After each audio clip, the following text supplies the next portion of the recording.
bonjour Virginie. Alors, bonjour Sandra. Je vous remercie de m'avoir accordé de m'avoir proposé et accordé ce moment d'écoute et de partage. Écoutez, c'est avec plaisir, hein. Sachant que là, donc, nous sommes à l'antenne, donc sur la Web TV Bien-être. Donc, je souhaite la bienvenue à tous. Et donc, j'ai l'honneur et le plaisir de vous interviewer aujourd'hui, donc de manière à mieux vous connaître, à mieux connaître vos activités et à savoir ce que vous pouvez nous proposer dans le cadre de la Web TV Bien-être, bien sûr, mais également dans le cadre de vos consultations individuelles et éventuellement on va voir aussi peut-être collectives, on va en parler. Voilà. Donc D'accord. tout d'abord Virginie, j'avais une question à vous poser. La première question c'est quelle est votre profession exacte et où est-ce que vous l'exercez? Dans quelle ville exactement? Alors, je suis thérapeute, coach de vie, auteur de la chronique Changer son regard et j'exerce en Basse-Normandie, mais je travaille sur toute la France et les pays francophones puisque je fais également mes consultations à distance par téléphone, Skype, Zoom, Messenger, enfin tous les outils de communication à distance. D'accord, très bien. Ok. Donc quand vous dites que vous êtes coach de vie, qu'est-ce que ça représente? Qu'est-ce que ça veut dire exactement? Alors en fait, coach de vie, c'est surtout mes patients, parce que ça fait 12 ans que j'exerce, et c'est mes patients qui m'ont, dès le début, transmis ce message. Parce qu'en fait, moi, j'ai une formation de psychothérapeute, donc je me suis mise comme thérapeute, et les gens m'ont dit, mais non, ce qui est super avec vous, c'est qu'en plus, vous nous motivez, vous nous donnez l'envie d'eux, donc vous êtes vraiment une coach de vie. Donc voilà comment je me suis appropriée, on va dire, cette activité. C'est parce que c'est mes patients qui me l'ont demandé. Voilà, ils m'ont dit que je Donc une devrais, coach de vie dans le pour eux, sens c'était pur du terme. légitime. D'accord, dans le sens pur du terme, donc une Voilà. psychothérapeute, mais au-delà de ça, vous êtes une coach donc par rapport à des problématiques de la vie quotidienne, à des problématiques psychologiques, mentales, émotionnelles. Voilà, parce que dans mon travail de thérapeute, je travaille avec des outils qui sont la psychogénéalogie, le dessin, D'accord. l'écriture.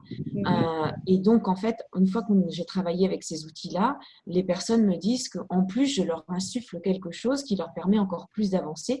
Et c'est eux, en fait, qui m'ont légitimé, oui, on dit comme ça, il me semble, Oui, oui. dans cette activité de coach de vie, en fait. Mhm. Alors ces Et outils, c'est d'ailleurs, je des les outils. remercie parce que Ben oui, des fois, c'est les autres qui nous, voilà, qui nous révèlent en fait quelque part. tout à fait, tout à fait. Et ces outils, alors ces outils, vous les avez choisis comment? Comment ils sont venus à vous, ces outils? Alors, dans le cadre de ma formation, d'une part, et puis après, moi, me les suis appropriés parce que c'est vraiment des outils que j'ai expérimentés, que j'ai ressentis. Alors, il faut savoir que là, par exemple, si je parle de la psychogénéalogie, qui permet de se libérer, on va dire, entre guillemets, des schémas répétitifs et de mettre en avant, par la mise en avant, on va dire, de nos fidélités inconscientes à nos aïeux.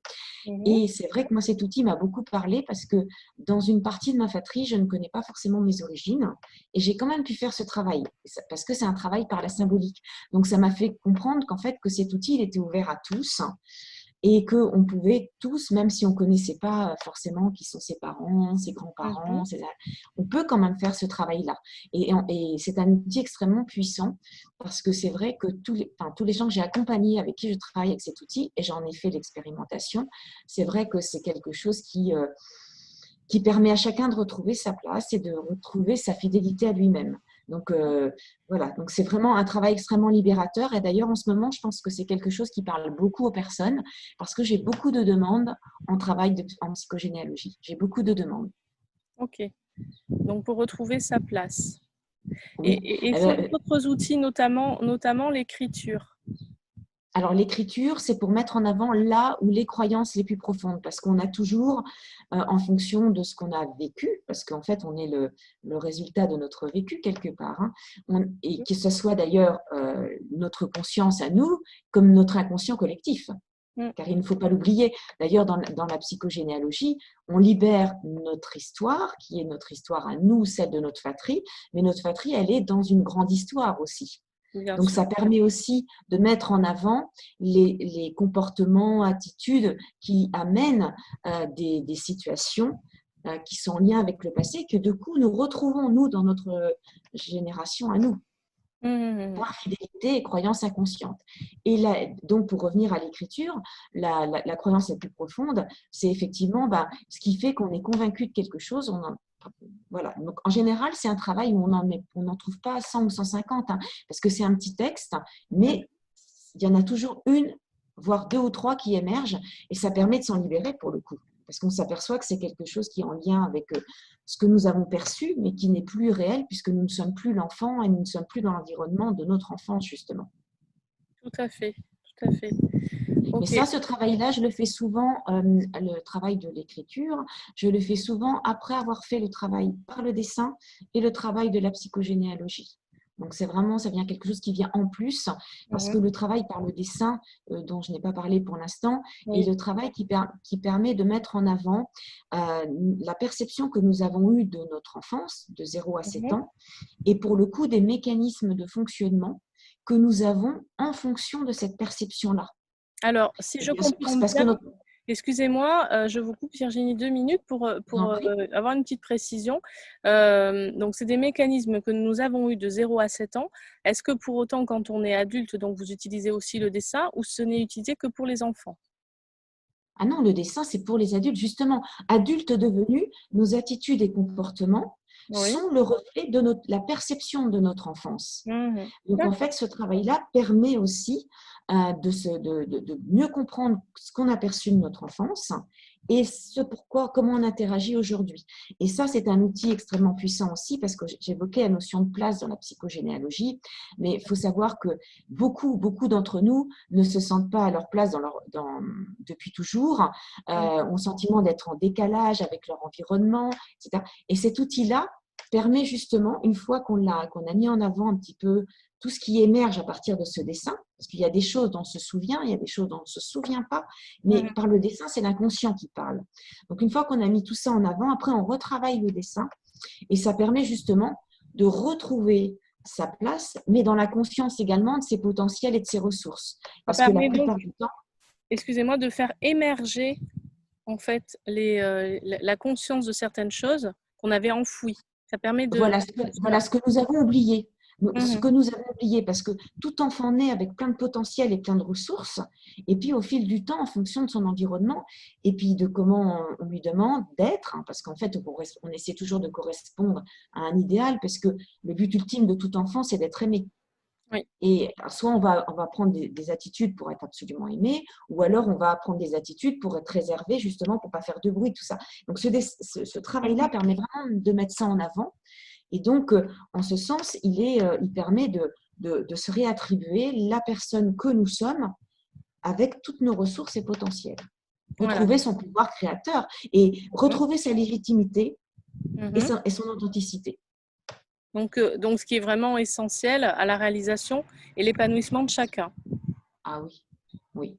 Très Ah bah oui, intéressant. oui, parce que quand vous avez toujours le sentiment de ne pas être à votre place, d'être le vilain petit canard, entre guillemets, hein, parce que le syndrome du vilain petit canard, il date de cette période-là, souvent aussi, Mhm. hein, et Mhm. ben, ça permet justement de s'en libérer. Personne n'est un vilain petit canard. Bien sûr. Il n'y C'est a juste pas de une vilain petit perception. canard. C'est une Voilà, il y a perception que de des… soi-même. Pardon? C'est juste une perception de soi-même. Une mauvaise Absolument. perception. Et puis de la perception aussi que nous ont des fois renvoyé les autres, Bien mais sûr. pas forcément par méchanceté, parce Mhm. qu'il faut savoir que toute personne intrinsèquement, à un moment donné, fait toujours le bon, mais des fois, en voulant faire le bon, c'est pas forcément ce qui convient à l'enfant Ouais. ou à la Mhm. personne, à l'adulte devenu. Ben, ça Exactement. peut partir d'un bon sentiment, mais le résultat ne sera pas forcément le Le bon pour résultat nous. est pas forcément celui escompté. Tout à fait. Voilà. Donc, se libérer de cette perception de nous-mêmes et des autres, c'est ce qui va nous permettre de nous revenir à la réalité, en fait. Mhm. Mhm. Et de pouvoir s'affirmer sans s'imposer, parce que ça, c'est important, et d'oser être soi, en fait. Mhm. Ok. Sinon, vous avez également des chroniques. Vous réalisez des Oui. chroniques.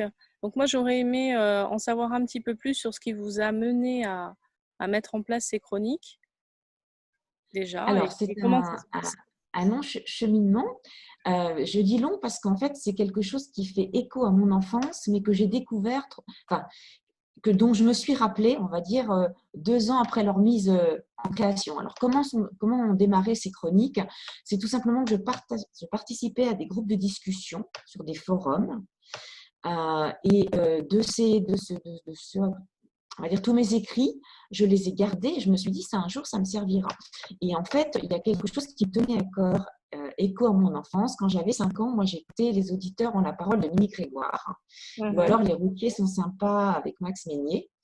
Et donc, j'avais toujours un petit peu ça en moi. Et donc, j'ai contacté des radios pour savoir si ce serait pas possible de faire 1 heure par semaine à une antenne, mais même à distance, puisqu'aujourd'hui c'est possible, de laisser la parole à des auditeurs et moi leur répondre en fonction de ce qu'ils vivaient. Mhm. Et là, le système des radios n'est plus du tout celui de cette époque-là. Enfin, quand je dis cette époque, l'époque de Mini Grégoire ou de Max Meignier.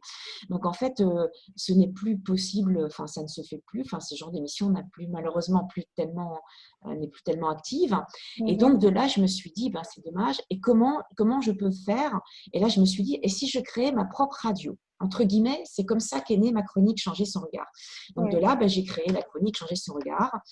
J'ai commencé à prendre. Alors, c'est des thématiques de vie qui sont en fait des expériences qui nous concernent tous. Donc, elles sont toutes issues soit de mes expériences, soit d'expériences de personnes que j'ai rencontrées. Donc, je développe un sujet sur différents angles et j'amène chacun à se positionner. Justement, on retrouve un peu la notion de place Mhm. par la compréhension de ce qu'il a de son comportement, du comportement que peuvent avoir les autres en fonction de différents paramètres, à se positionner et à se dire quel est mon regard à moi et qu'est-ce que je peux faire pour que cette expérience, soit je l'ai vécue et pour le coup, je peux la transformer. Donc, j'apprends de ça. Soit je ne l'ai pas encore vécue, mais je sens que je suis en train de la vivre. Comment je peux comprendre ce qui m'arrive? Donc, elles se terminent toutes par une question ouverte. Et vous, quel est votre regard? Parce qu'il n'y a pas forcément toujours de bonne ou mauvaise façon de faire. L'important, c'est d'être en paix avec soi-même. Nous sommes des êtres différents Mhm. et nous agissons différemment.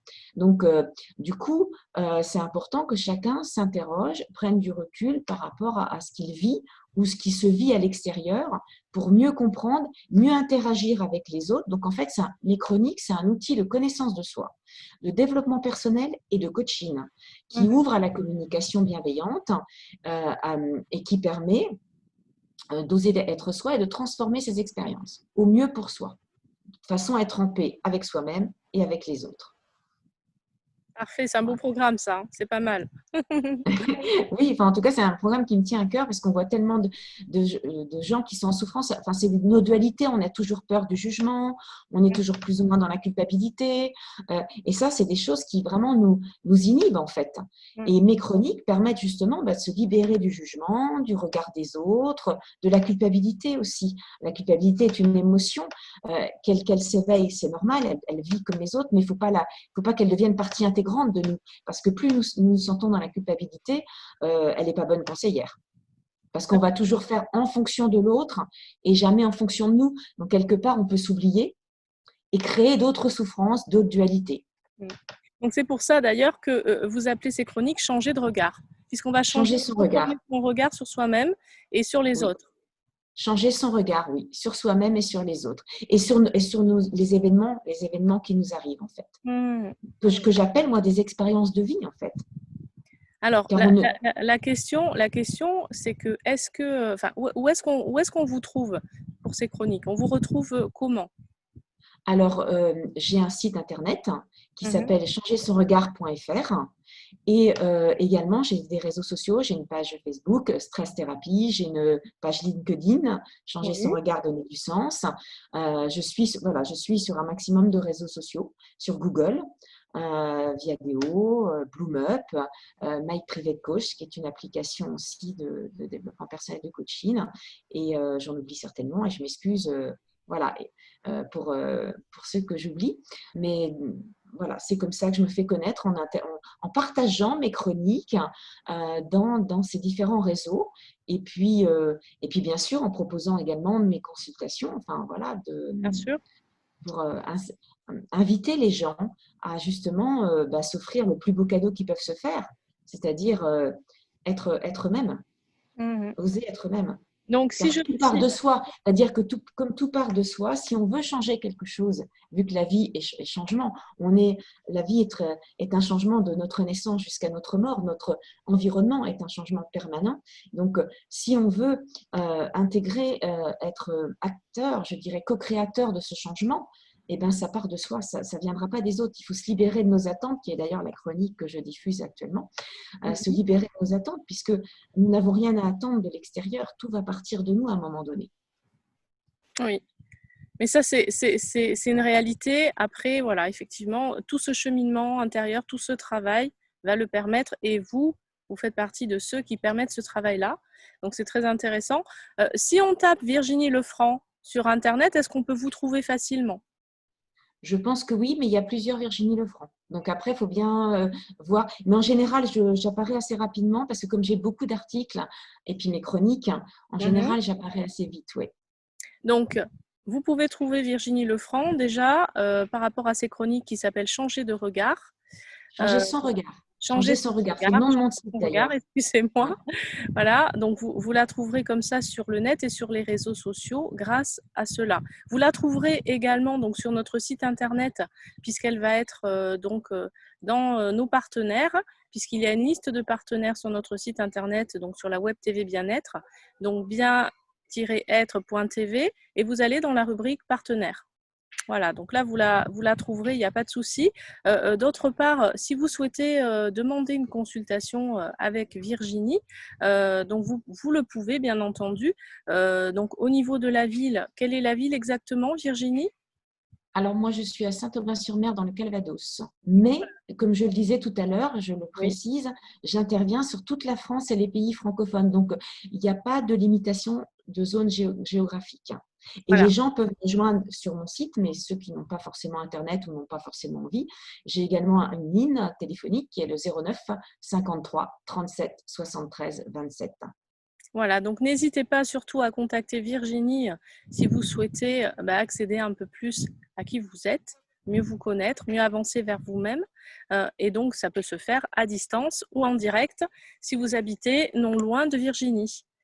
En tout cas, pour ma part, je vous remercie Virginie d'avoir donc participé à cette interview. C'est moi qui vous remercie et je remercie Web TV du coup d'être aussi partenaire de la chronique Changer son regard. D'ailleurs, sur mon site, il y aura également le lien vers votre Web TV parce que c'est important pour moi que les gens puissent aller d'un site vers l'autre parce qu'on s'enrichit justement des partages de chacun. Et donc, merci à vous. Mais en tout cas, merci beaucoup à vous, Virginie. Et donc, à très, très bientôt. N'oubliez pas aussi que Virginie sera sur la Web TV Bien-être, donc pourra vous faire part de ses chroniques sur notre Web TV Bien-être. À très bientôt. Au À revoir, bientôt. Virginie. Merci beaucoup, Sandra. Au revoir, Sandra. Au revoir.